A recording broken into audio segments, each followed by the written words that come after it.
मराठा आरक्षणासंदर्भात सरकारने अध्यादेश काढल्यानंतर ओबीसींमध्ये काहीशी नाराजी आहे आणि त्याच मुद्द्यावर छगन भुजबळांनी राज्य सरकारला घरचा आहेर दिलाय। मुख्यमंत्र्यांचं आपण ऐकतो पण मनाचं समाधान होत नाही असं भुजबळ म्हणालेत।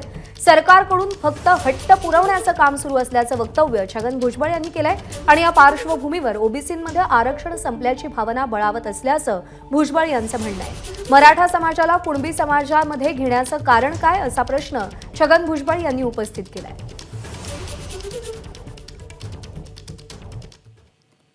जर वेगळं मराठा आरक्षण आपल्याला द्यायचं आहे की ज्याला आमचा सपोर्ट आहे, तर या सगळ्या मराठा समाजाला कुणबी समाजामध्ये टाकण्याचं कारण काय?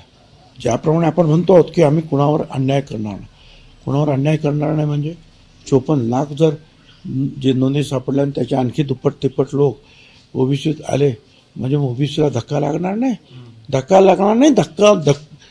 ढकलून बुकलून बाहेर काढण्याचं काम आहे। नावाला ओबीसी आहे परंतु त्याच्यामध्ये कुठलाही फायदा जो आहे ओबीसीला राजकीय असेल, शैक्षणिक असेल किंवा आणखीन काय असेल तो मिळणार नाही।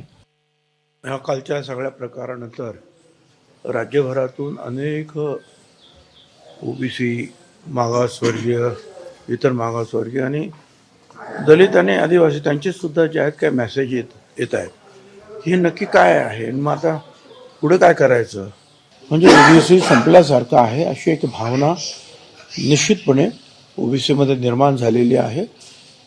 म्हणजे मुख्यमंत्री बोलतात, आम्ही ऐकतो, परंतु मनाचं समाधान होत नाही आहे।